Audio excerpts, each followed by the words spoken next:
Today's guest on Meinl Radio is Alex Rudinger.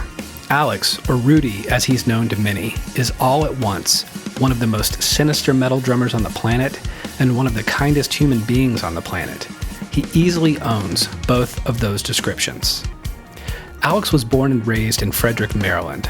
Like many musicians Alex's age, he understood the power of social media early on, and he used it to his advantage. He auditioned for bands through YouTube, and by the time he was 18, he landed a gig with a band called Threat Signal.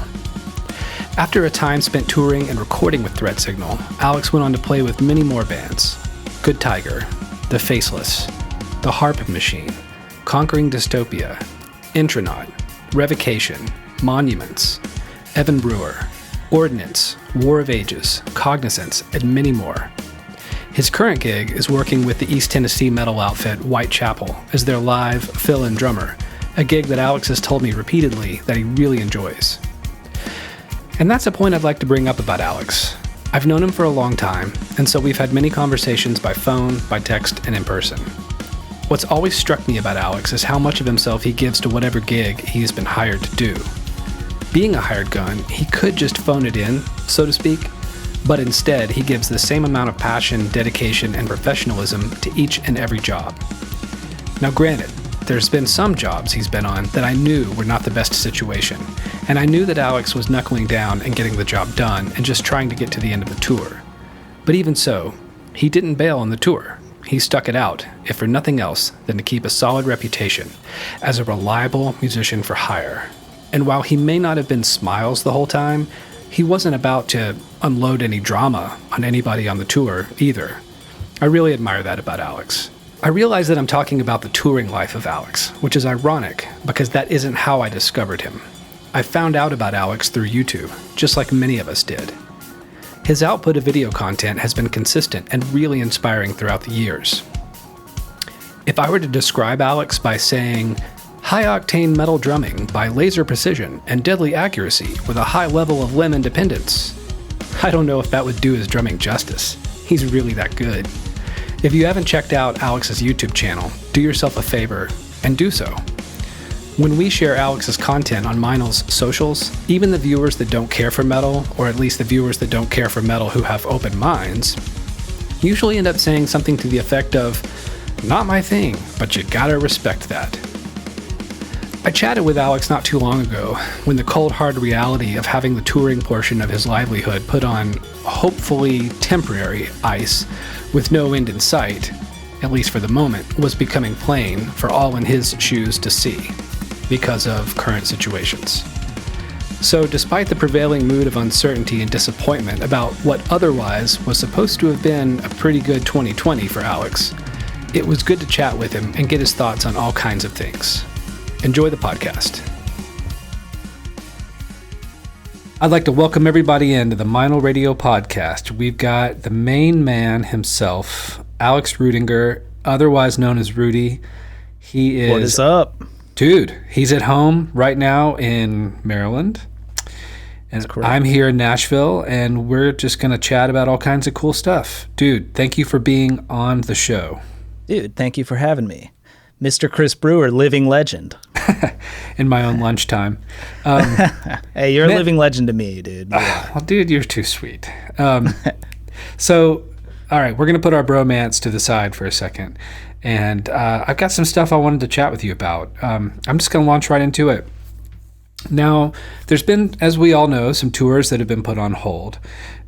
Prior to these tours being put on hold, you have been the touring drummer for Whitechapel. And for anybody that's not familiar with Whitechapel, these guys are a metal band from East Tennessee, and they've been at it for a while now and still doing good business.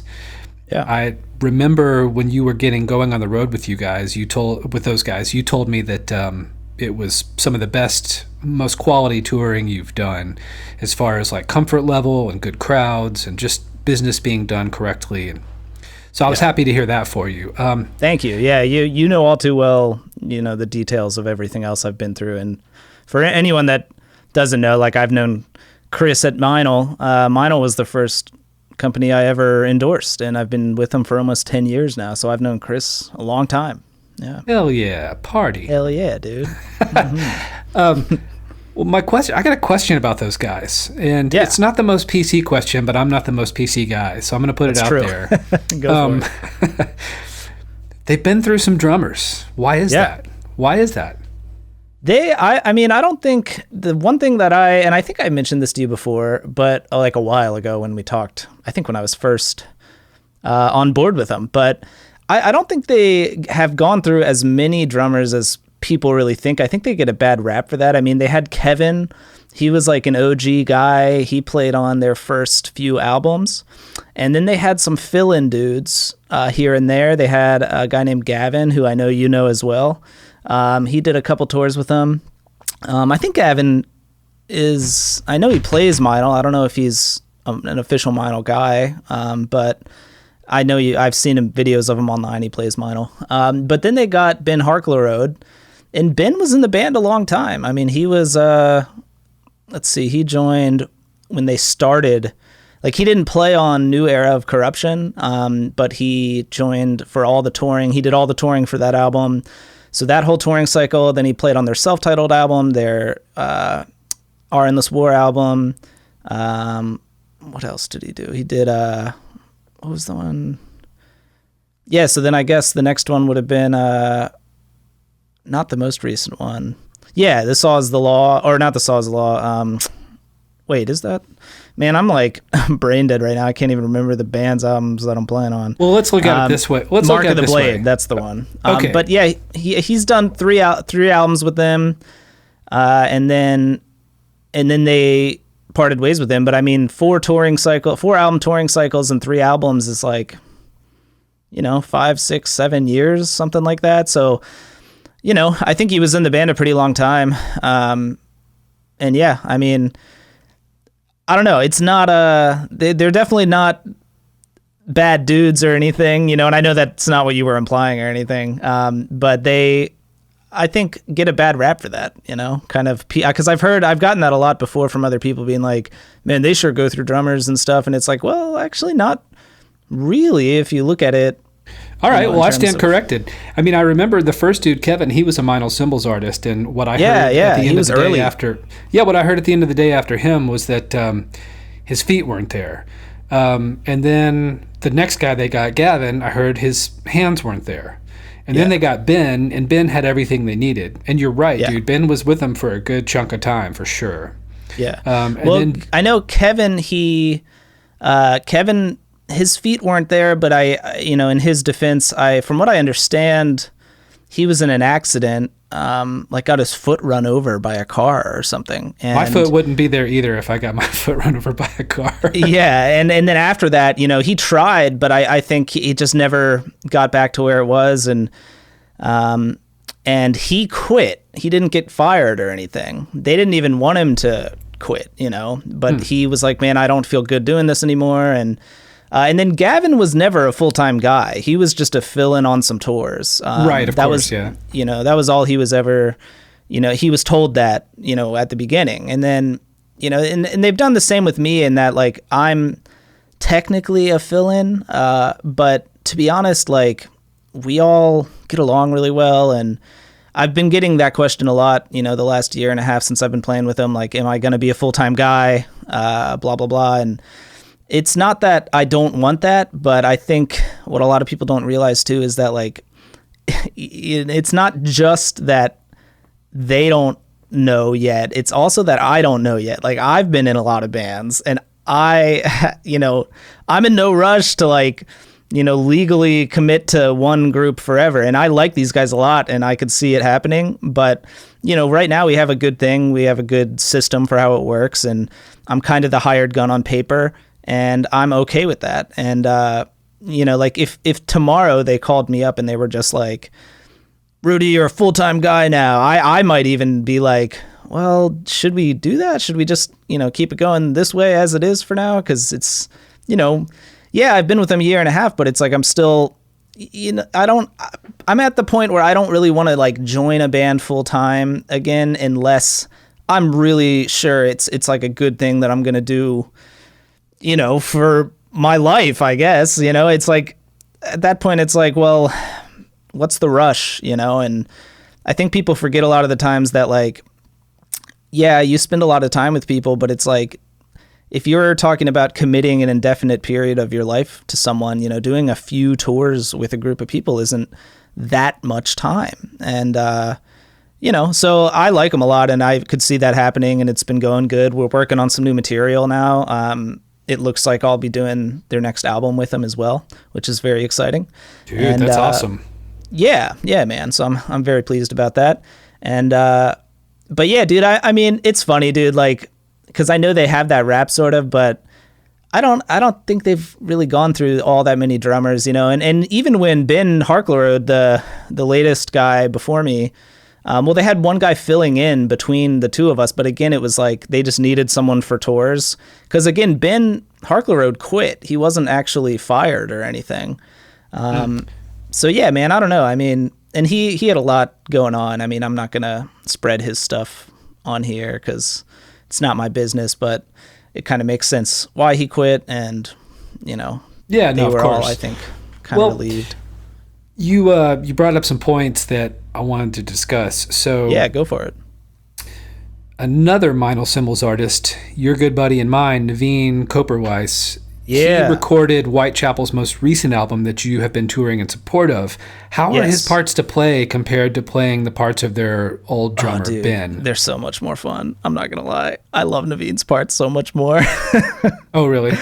Dude, so much more. I mean, because Naveen's parts, like, I love Ben Harkleroad as a drummer, like, and he's a friend of mine and stuff. So, like, I'm not trying to talk shit, I don't know if I can curse on here, but there it is. You can curse, damn it, curse.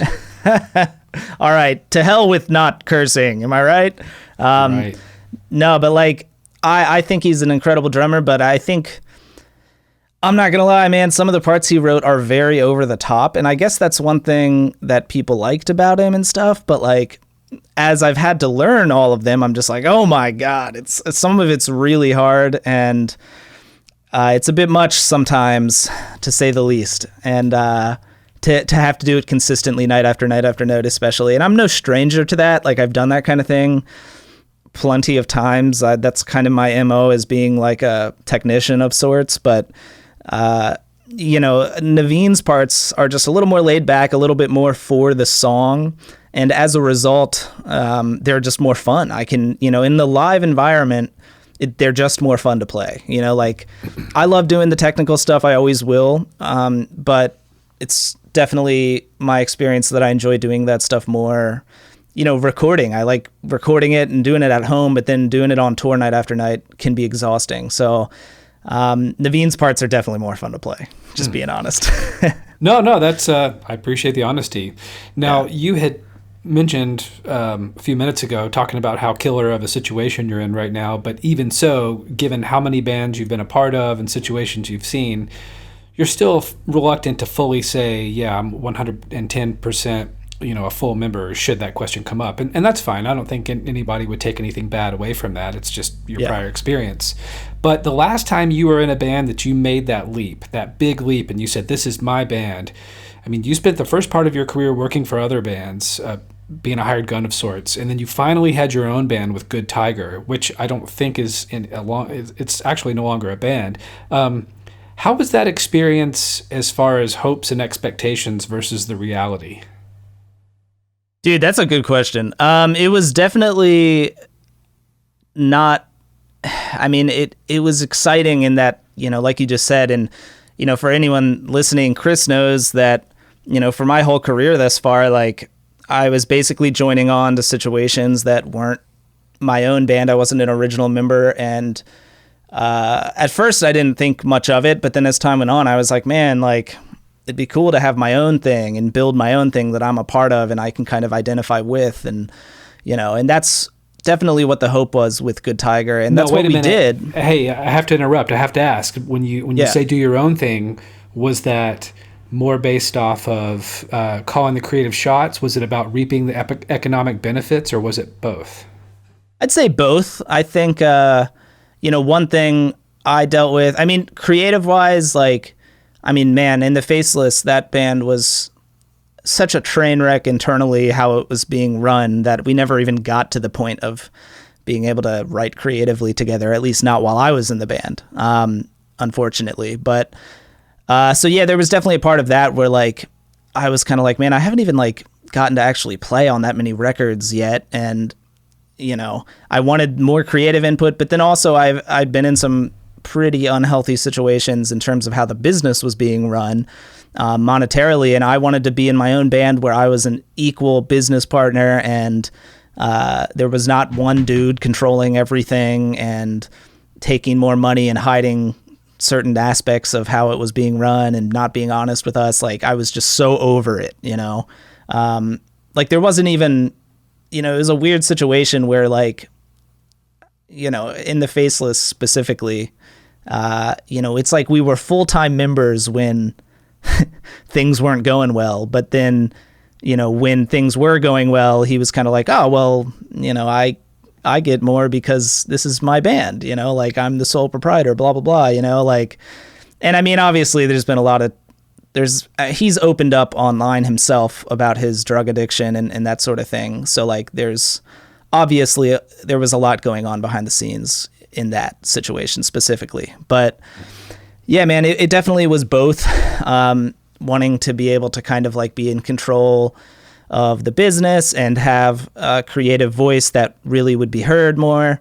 And it was definitely exciting in that sense, but it was definitely hard too. And inevitably, I think that's why it didn't quite work out. It didn't grow how we had hoped it would. And people weren't on the same page towards the end as to like where we wanted to go with it. We thought we were when we started, and we weren't so much. Everyone else was a little bit more content with it kind of staying at the level it was at, whereas I was kind of like, well, I'm passing up, other gigs, good paying gigs, to keep doing this. I'm getting older. I can't keep going on tour for no money.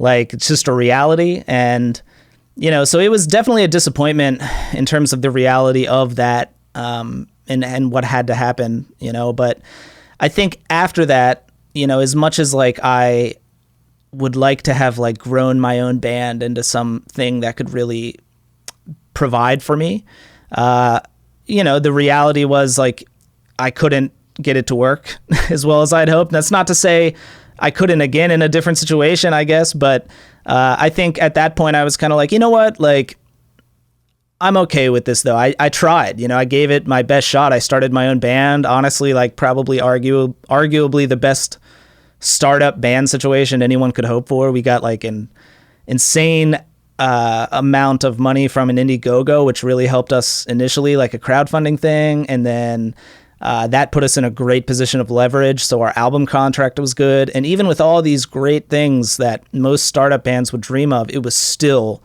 really hard. And like I gave it my best shot, starting my own band, and it didn't quite work out how I had hoped. And that's okay though, and I think being able to say that I've done that though, and I tried it, it put me more at peace with like the reality, I think, of the fact that I'm kind of more of a hired gun guy now. And I'm okay with that. It doesn't mean I can't be creative. It doesn't mean I won't join a band full time at some point. I mean, like I just said, like earlier, it looks like I'm playing on the new Chapel album, even though I don't think, at least we haven't discussed it in a while, but like I'm not as of now like the full-time guy, and but it's kind of like I am indefinitely their dude unless something dramatic happened on either end. But it's just like no one really thinks much of it. Like I know where I stand with them, they know where I stand with me, and I think I said that right. I think the point got across. Yeah. But yeah, man. And I guess my point is I'm kind of okay with it now. I'm kind of like, this is all right. I tried the other way and it was tough. It didn't work, but I like what I'm doing. You know what I mean? Yeah, no, I hear you. I want to wrap up. Well, okay. I had one question to wrap up that like particular subject of hired gunism. Sure. But before I do, I'll try to keep it short. I mean, you know me, Chris. I can talk for days. So if you need me to shut up and move on, just interrupt me. No, it's totally cool. Well, I've got one more question about that, but you made me think of another question. So when you were talking about the incredible amount of money you guys received as seed money to start everything up through Indiegogo. Now, I understand that when people contribute to that, the cool part is they feel like this sense of sort of contribution and ownership. Not ownership like they're in charge, but just they they helped make something happen. So I'm curious, after the band dissolved, did you ever hear from anybody that contributed through Indiegogo, maybe complaining, going, man, I put money into this and you guys call it a day? I kind of doubt that happened, but I'm just curious if it did. No, I didn't really, actually. I don't think I received even one comment or message or anything like that, surprisingly, because I did also think that as well. And I think we probably, I don't really remember, but I think if we had gotten any comments like that, it probably would have already happened when we signed with a label, because, we did this Indiegogo, raised all this money, and then, later signed with a record label. And they re-released that first album that people had crowdfunded. And, I could have seen people getting mad about that, but we still fulfilled everyone's crowd orders and all that stuff. Like they had like a special edition, like the one that the label re-released. It was different in terms of like how it was printed and made, and even the art and stuff like that. But yeah, like, I don't know, I could see people getting frustrated by that. But I don't really remember anyone getting frustrated. I think on some level people kind of get that crowdfunding's kind of like a way to kickstart something, but it's, I think it's no guarantee. It's not a guarantee that you've got something that's going to last. No, I mean, I get it. Yeah. They probably were stoked that they were going to get some kind of release that was different than what your regular Joe Schmo gets, and that was their reward. But knowing how people are these days about things, I just didn't know if there was somebody that just couldn't help but complain. But that's good to hear that they didn't. So last question about this whole hired gun thing. Sure. The abbreviated version, not because you talk too much, because you don't. Everything you're sharing is totally cool. But sort of the abbreviated version, like, what are the pros and cons of being a drummer for hire? Well, I think one pro is when you get a gig, you agree to a rate, in advance. So like, you already know what to expect. You know what you're going to make. Whereas I've done tours, where you don't, like, if the band doesn't do super well, you don't make any money, and that's, again, on the flip side of that, if the band did really well, you might make more money. For example, if I went out with Whitechapel on a tour and they crushed in merch, went like above and beyond, what they normally do or whatever, and they had way more money to split at the end, it's like, well, that's, short of them giving me a bonus or something, like, they're not obligated to pay me any more than we agreed to. Whereas on the flip side of that, if they did really poorly, I still would make what I agreed to, which might work out better for me. So that's one thing, is it's just like a consistency. It's not something you have to worry about. Like, you agree to something, you know what you're getting financially. And for me, there's kind of a peace of mind to that. And I guess otherwise, you're also maybe not legally bound to a gig, like if another gig opened up, like, you could go do something else. And I don't really plan on doing that, but you never know, and I mean, there was one gig, I can't say what it is actually, but a pretty big gig I got asked to audition for, and it didn't end up all happening. I think you know what it is, actually. I think I talked to you about it, but yeah, I definitely did, actually. I don't know if you even remember. I remember. Yeah. But, it didn't even end up going on. But as soon as it came up, like, I'm also not, like, despite what some people may think of from me being in different bands, like, I'm not, like, if something like that came up, I wouldn't be, like, sketchy about it and, like, not tell them. Like, as soon as it came up, I talked to everyone in Whitechapel about it. I was out on tour with them, and I was like, I got asked to do this. I'm not sure how I feel about it yet, but I may explore it. And, they were supportive and understood. They were like, well, we don't want you to leave. We like having you, but we get it. And that's also a big opportunity. And, they appreciated the directness and honesty. And I think that kind of transparent openness is really important. And it didn't end up working out anyway, which is probably for the best. Because again, even when it came up, I was like unsure, because I like what I have right now. I like what I'm doing with those guys. So Yeah. So any particular, I mean, aside from the fact that, let's say they have a slam and merch night and you may not get a cut of that at the end, like any particular cons come to mind that you're like, man, this part of it completely blows? If not, that's totally cool. Yeah, I guess not, because I guess the one thing you could say is like creatively there might be a sacrifice. Like, say I'm doing the album and they're like, well, we don't want you to do this, that, or the other. And the thing is, though, I guess on some level, like, that's the case when you're in a normal band, even if you were a full-time member. Like in Good Tiger, there were times on the second album I ended up having to cut quite a bit of fills and stuff that I had wrote and worked hard on because the producer didn't like them, or they were too much, or some of the other guys in the band didn't like them. So yeah, I mean, and on top of that, actually, like one thing kind of important to mention, then I'll wrap this up. I think, when I feel like I have so many other like outlets for being creative or doing over the top shit, like I guess I'm at a point now where I don't really care so much about trying to squeeze in every crazy fill I can on an album. Like a good example is like the Intronaut album I did recently is pretty over the top drumming, but like they were way into that. Like I wrote over the top parts and they wanted that. It complemented the music. With this Whitechapel album, I do not care how tech the drums are at all. Like I just want to make the sickest album and the sickest songs as I can with those guys, and if I'm recording drums and the producer is like, try this or that, or that's way too much or whatever, I'm just going to be like, all right, like, I just want to make a sick album, and I think that as I'm getting older, like, it's not to say I won't do more tech stuff, because like I said, I will always have outlets for that. But for a band like that, I just want to write good songs. And the more that the older I get, the more I play with bands, the more I find that to be the case, So, okay. I keep lying, keep saying that's the last question about it. Last quick question about the hired gun thing. Yeah. So you had mentioned that if they do killer on merch, they're not obligated to cut you in harder at the end of the tour, but they might as a bonus. Sure. Is it always like, if you see good merch sales going on, is it good etiquette on a band's part to cut in the hired gun on some additional bonus money because of good merch sales?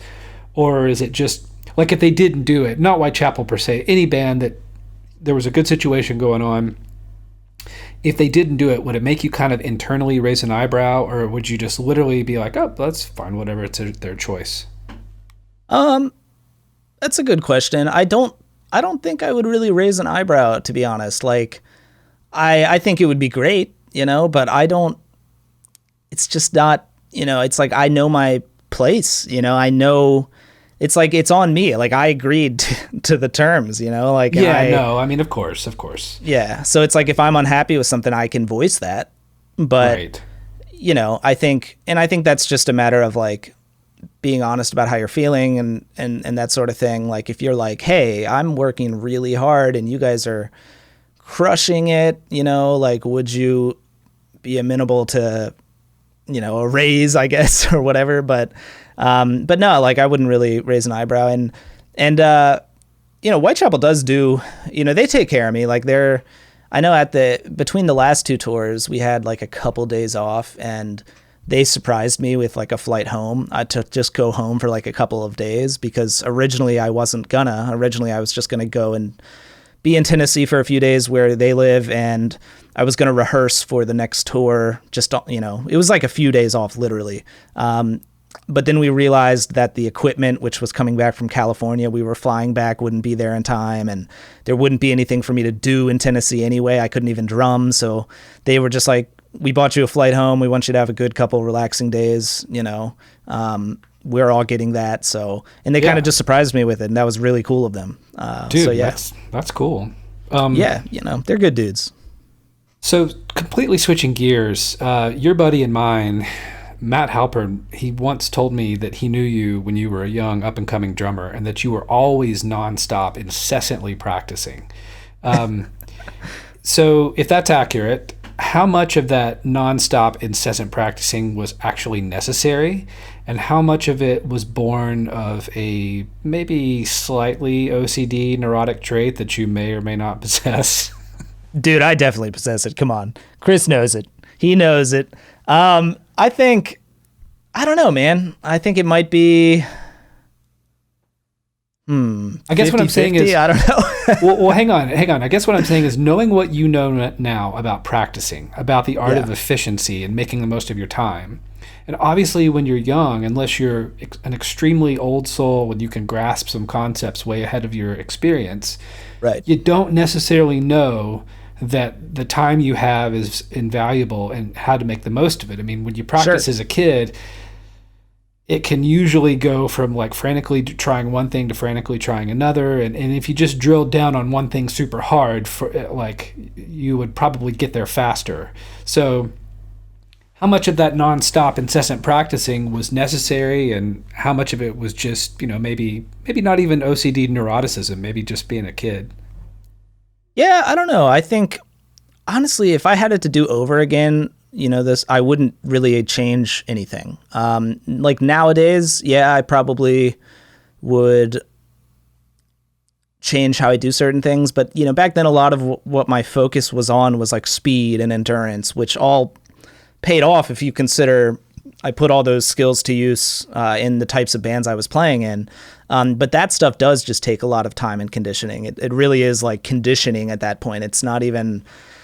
creative stuff aside, it's just a lot of work on the body and training the body. So, dude, and I have to say, when Matt told me this, he was being completely complimentary. It wasn't like, he's not going, can you believe that freak Rudi? I mean, he's not saying that. He was really saying it with admiration.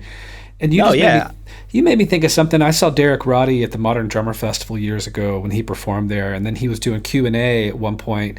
And someone asks him the question that, of course, a guy like him gets asked every single time. How do you get that fast? And it was really funny because Derek's a sweet guy, and he wasn't being rude to the dude, but he just sort of laughed, like an honest laugh, and goes, dude, just practice. And I mean, it's funny. Everybody wants, a magic pill or a magic bullet, but it's really just, like you said, conditioning, practice, just time and effort. That's the thing with speed and endurance, is it really is. Like, the more time you put into it, the more you're going to get out of it. And that's really the reason I say I would probably not do anything differently, because back then, that was what I was wanting to develop, and I did put it to use and it came in handy. So I think back then it was probably, if anything, I feel like now practice is more the neurotic OCD thing. It's like, there are times where I think like I don't need to practice as much, or I'm like, I should take a couple days off and work on all this other stuff, because like you said, time is more valuable as you get older.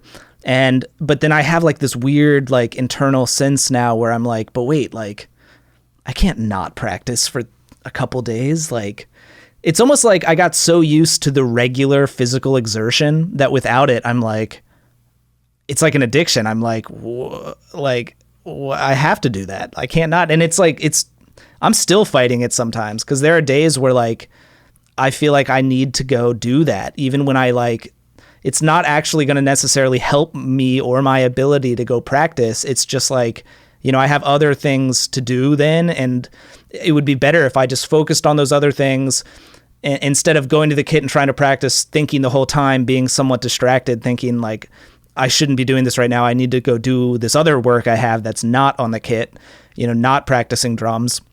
But it's like an addiction of like wanting to, feel that, because I think I spent so many years doing that, So it's one of those things that I'm trying to like, I'm still working on it, honestly, like trying to retrain my brain now as an adult and being like, no, like going and practicing a bunch of Whitechapel songs today that I'm not going to need to play live for a long time. I'll be fine on them. I can use this time more efficiently and go work on this other thing. That's something, not to say that I don't still practice a lot, because I do, whether it's rehearsing material or whatever, Yeah. But yeah, that's actually, I think, more something now. So that's funny. Yeah. Well, so when you're doing your videos, people can, and anybody out there who's listening that either has not noticed it, because sometimes it can be hard to see. It almost just looks like you're looking up into the sky intently while you're playing, but what you're actually doing is reading charts sometimes. Oh, yeah. Not every time, but often you've got a chart that's sort of hanging from the ceiling or a stand, and you're looking up at it. So I'm totally curious. What does the chart consist of? Is it proper rhythmic notation, or is it more like your own Rudi type of notes to yourself about what's coming up next? Yeah, it's actually totally... oh, no, it is notation, yeah, but it's not like standard percussion notation. It's like... I mean, it is in the sense that like the rhythmic values are obviously standard, but the note heads themselves aren't like traditional note heads. They're like tablature almost, like they're little numbers. But to me, it's funny, I just did like an instructional video where I talked about this a bit. I don't even see them as numbers. The numbers are just like the keys that you use to imprint or to input the MIDI sound when you're transcribing it on a computer. But to me on the kit, I don't even see them as little numbers anymore. I see them as like just shapes, like I'm just like, oh, that 49 is a crash, or whatever. But the rhythmic notation is all standard notation. And yeah, it's like a full chart of a song. And, a lot of the time I find, and I think this is true, your muscle memory can memorize things a lot faster than your mind can, at least in great detail. And for me, like the one misconception is that a lot of people think I'm like sight reading, and I'm definitely not sight reading. Like I've worked through that stuff. But there are parts of songs, by the time I'm recording a song or I'm confident enough with it that I am going to record it and know that I can do it well, it's always learned well enough where like, by that point, I don't need the sheet music for the whole thing. I've internalized a lot of it, but there are always still some parts that like maybe I haven't quite gotten them internalized, and it's like my body knows how to do them, but I can't do it without looking up at the paper, which is why like for some things I'll look up at the paper only for certain parts, and then the rest of the song I'm not looking at it, and then people are leaving comments like, he's like pretending to read. It's like, no, like that is helping me. It's just, I don't need it the whole time because I've been working on this, and that's like a misconception, thinking I'm sight reading the whole time. But for a lot of stuff for recording, it's like, especially if it's a session job or something, like I'm not going to like, again, it's a time thing. I'm not going to, sit there and try to memorize this one part when I can get through it with my sheet music. I'm not going to sit there and memorize it to get through it without the sheet music just for the sake of like a video, for a song that I'm probably never going to play again, Yeah. So yeah, but I definitely, it's just standard notation. I transcribe all of it myself. Yeah. So, you're a metalhead. That's true. How far back? I do, and I'm going to put you to the test here. How far back does your knowledge of metal go? Like, for not instance, very far. Hang on, I need to find out. How do you say it? Is it bona fides? Yeah, bona fides. I need to know your bona fides. So if I asked you to tell me, and I'm asking, if I asked you to tell me the differences between Ozzy era Black Sabbath and Dio era Black Sabbath, could you? Absolutely not. One time actually, I was at a bar on a tour. Man, it was actually...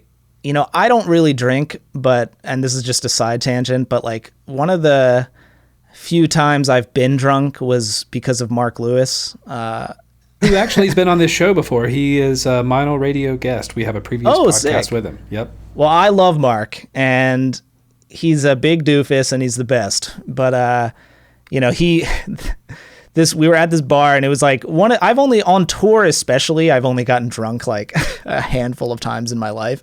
But he got me pretty drunk one night, and I was at a show in Florida, and I wasn't even that drunk yet or anything, but some like metal was playing it was like a metal rock bar. And I was like, what even is this? And he was like, God damn it, Rudi. Like, and he was like, you are the only person that is allowed to not know that this is Slayer, and I don't hate you forever for it. Like, Yeah, like that's awesome. So I was like, oh man, I'm shot. Yeah, dude, it's not that I didn't grow up with any of that. Like I even had some Slayer. I had earlier Metallica. But yeah, man, I mean, think about like, I get a lot of hate for it, but it's like, I mean, when people know this about me, but it's like, dude, I came up like here was my musical like upbringing. Like I was listening to like, I don't know, random crap that wasn't even metal. And then some kid showed me was it Route to Remain? Route to Remain by In Flames, which like isn't even that old of an album of theirs. And I was like, whoa. And then I got into like them and Soilwork and then Slipknot.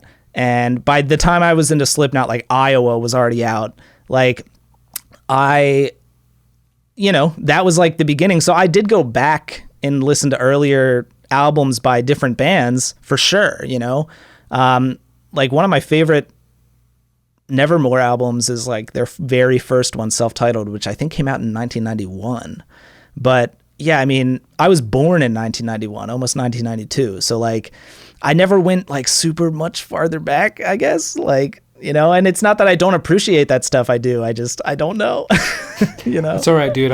You know what? Just like Mark, man, I'm still going to love you no matter what. It's totally okay. Thank you. Thanks, dude. So I need to know, like, is it hard to have a relationship with a significant other when you're traveling all the time? Like, how do you manage that? I'm not managing it too well right now. I'll tell you that, Chris. I'm sorry. We don't need to drag this like your dirty laundry across the airwaves. No, it's okay, dude. I'm a single man right now. Although I am talking to this girl. I've been talking to her for a while. Who knows what'll happen with that? She's pretty cool, but right now is coronavirus time, and we can't really hang out much anyway. So, but yeah, dude. I mean, it's been tough, dude. I know I've talked to you about it at different times, but I've had some relationships. I guess I really only had one like more serious relationship in this entire time I've been touring that lasted more than like a year. It was like a couple years and it fell apart, but not only because of touring and stuff, but it's definitely tough, man. It's very difficult for all the exact reasons you would think. Distance, time, communication is more difficult, and some people can handle it and some people can't. I honestly have a hard time handling it. Like when I'm in a relationship with someone, I like to spend time with them, and being away from them for a long period of time is hard. But I have tons of friends that have wives or girlfriends that also tour, and I do think it's absolutely possible. It's just finding the right person, and I think that's especially tough when you're as neurotic and weird as I am. Am I right? Dude, I saw an interview with Willie Nelson one time where he was talking about this very thing and just what you said, finding the right person, and he said that person doesn't exist. and I'm not trying to like dash your hopes for finding that person, but it was interesting coming from Willie because he was actually married when he said this, and I'm thinking, yeah, holy shit, is your wife watching this?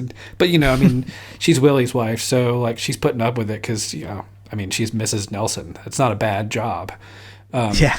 So, but I don't want to get too much into depressing stuff. I was just curious. Like I feel it was interesting. It kind of sounds like a damned if you do, damned if you don't thing.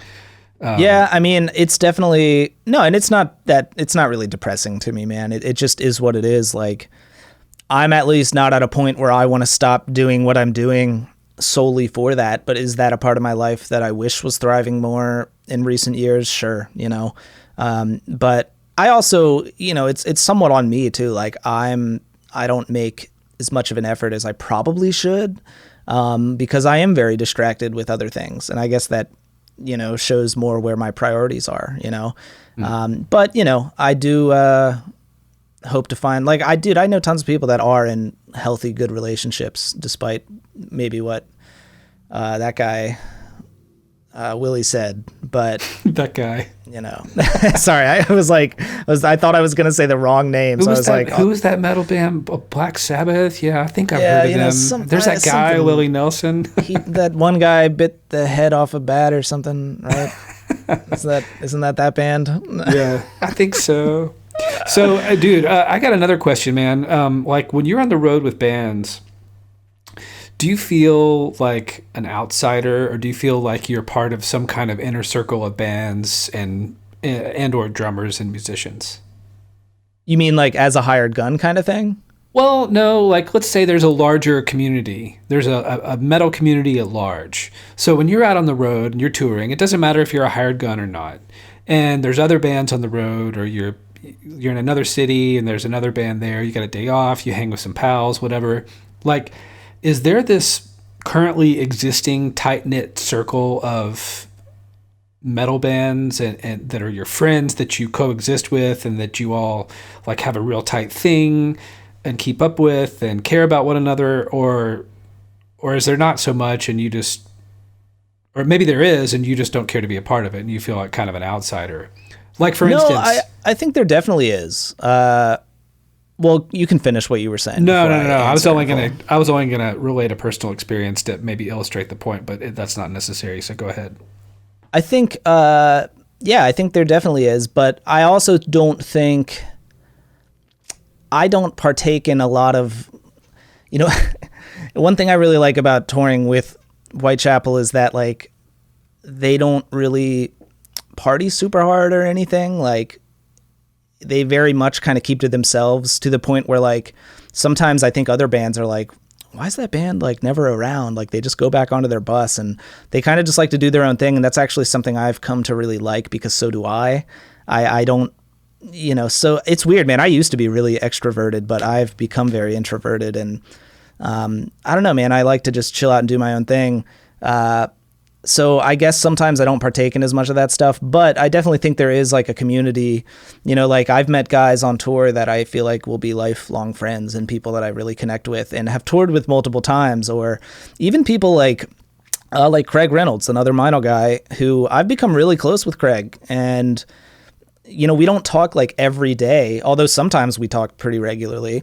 But then every once in a while we'll do like a catch up and talk for a couple hours or something. And, not even, I've been on his podcast twice now.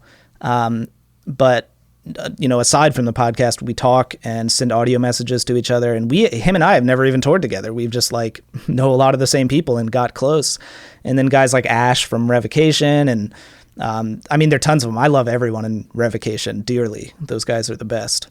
But yeah, like, I think there's definitely like a community of people, and it's tough to even describe really, because I feel like a very different connection with a lot of those guys, just different people I've met on tour. Like, man, like the Bacas from The Contortionist. Like, I haven't even talked to either of them in a hot minute now, but man, I've done multiple tours with those guys. Like, I have no doubts whenever I do see those guys next and talk to them, it's like I'll pick up right where I left off with them, Yeah, dude, you definitely meet. It's like a very unique community, I think, for sure. And I feel fortunate to be a part of it, I guess. That's awesome. Yeah. I got one last question for you. I think I might know the answer. What do you do to recharge your brain away from the drums? Like, when you need to quit thinking about drumming, so that when you do come back to it and it like you can progress, what do you do? Like, is there stuff you've got on your Instagram feed that you care about that has nothing to do with drums? Like, are you really into cooking? Are you really into puppy dogs? Are you really into... Dude, I've wanted a dog for so long, God damn it, but can't get one yet. So it's tough with traveling. But yeah, dude, I watch a lot of stand-up comedy. That's my main thing. Hell yeah, dude. I've watched like... Who's your current favorite? That? I think Bill Burr is my favorite stand-up comedian of all time, I'd say. Have you watched any Bill Burr stand-up? Oh yeah, it's good stuff. Dude, I love Bill Burr. Bill Burr, Dave Chappelle. Dave Chappelle's like the GOAT though, but I love Bill Burr. Every Netflix special on Netflix I've seen probably multiple times. Most of the time I put on specials that I've watched like dozens of times when I'm going to sleep, and I just like fall asleep with them in the background. I don't know why. Like, they're just stand-up comedy has like become my favorite thing in recent years. It's just good, it's funny. It's, but I really like a comedian that can like make you think while also making you laugh. Well, dude, to me, that's the best part of comedy, is that comedy is allowed to go places that no one else can go. And that's the beauty. I'm not saying anything people don't know, but just to reiterate, like, that's the beauty, is that you can have a comedian up there talking about something that is so socially forbidden, But as soon as he makes a joke about it, everybody's laughing. I mean, maybe they're laughing with a little bit of unease, but he's saying what everybody is feeling, or at least has contemplated. Yeah, absolutely, man. Yeah, I love that, dude. I watch a lot of stand-up, but otherwise, dude, like, I'm so goddamn boring, I feel like, in recent years, man. Like, I don't have that many other hobbies. Like, I like to exercise. That's actually been one major bummer during this whole quarantine for me, is that, like, I like going to the gym, not even just to work out, but just to, like, get out and, like, be active somewhere else. I really like that, and I'm unable to do that right now. I've been going, since I last talked to you, I started running. So I've been, like, running outside. I mean, I know you and I talked about that because I told you I was jumping rope for cardio, and I still am, but I hope you're running outside. I hope you're not running inside. Like, just, I'm imagining you just, like, doing laps up and down the stairs around your house, you know? Oh my God. I mean, I know what you mean, like a treadmill, but yeah, dude, running's great. So I got to ask though, when you're at the gym with the Noop and he's just bench pressing like whole cars in front of you, does it just like put you to shame when he bench presses? Well, okay. Anoop and I actually go to different gyms now, which is the only reason I miss my old gym. Was it because you talk too much? No, it was because, to be honest, like the last Anoop and I, that honestly Anoop's probably relieved. No. I mean, in recent years, like Anoop and I started working out at this gym in Frederick around the same time, and we worked out there together for years. But then as time went on, like our workouts changed, and we'd be at the gym at the same time, and we'd talk to each other a bit, but we wouldn't like talk as much as when we were first doing it together. But just for the record, Anoop has always put me to shame in lifting. I mean, he's got like 100 pounds on me, and a lot of that is muscle, and he can outlift me any goddamn day of the week, dude, like 10 times over. I've always been okay with that. It's just, he's a much bigger dude than I am, and it's badass. I've seen him deadlift shit, and I'm just like, holy, like, what the, Anoop, how are you, I can't even do half of that. You're out of your mind, you know? Oh, dude, I mean, just his chest alone is like the size of a whiskey barrel. It's like crazy. It's epic, dude. His hands he's a bear. Yeah. So yeah, man, I mean, he's always outlifted me, but yeah, you know, it's funny though too. Like I also know that like when Anoop's in his workout zone, like when I was still going to the same gym as him, and I only switched gyms just because I just needed a change, honestly. Like I was tired of seeing the same people in places, and I switched to this other gym here in town, and it's been really cool, so I just still go there. Well, not right now, but yeah. But you know, go ahead. I was gonna say, if it gives you any heart, the gyms around here are starting to open up. Oh yeah, dude. I don't even know if I would go back right this second if they did open up. You know, it's not that I wouldn't, but I don't know, dude. I know you and I talked about this, Chris, but like, shit, dude. Part of the thing with this whole coronavirus is that like, it's not that it's like I take it seriously, but I don't know what the hell to believe, dude. There's so much. It's like media and sensory overload. Tons of media and news outlets saying a million different things. And I know you recommended a site to me that, you know, is like good. You believe is to be more quality news, and that's been good. But it's like, it's still like, man, I'm just like, I am afraid in the sense that I'm not confident in our country's ability to like, you know, and I don't care whoever's listening, if you support whoever you support, just know that I fucking, you know, this is America. You can do what you want. Yeah. You know, I just doubt everybody right now. I'm just like, I feel like everyone's got an agenda, or they, you know, or if they don't, I don't know how to tell any of it apart anymore. So I'm just kind of like, I'm just going to stay inside for the most part and do my thing, and not, you know, I'm not going to, like you and I talked about, I'm not going to like live in complete fear and never go out, but I'm just going to be extra careful, you know, because, you know, I it's not even so much that I'm fearful for myself. I don't want to get, you know, my mom sick or something. I've been worried about that because she is still working a lot right now, and that's stressful to me. She's in that age demographic that supposedly is more affected by it. So, yeah, man, I don't know. It's scary times out there in the world. Indeed. But, the best part about Strange Times is some of the reconnection, and not that you and I needed reconnecting. We always are connecting, but regardless of all that, I don't even know what the hell I'm saying. My point is that I really enjoyed this podcast. Like, this is cool getting to chat with you about all this stuff. I don't think with a lot of this I've ever picked your brain before about a lot of this stuff. So it's cool to hear the inside skinny and the real truth about all this stuff.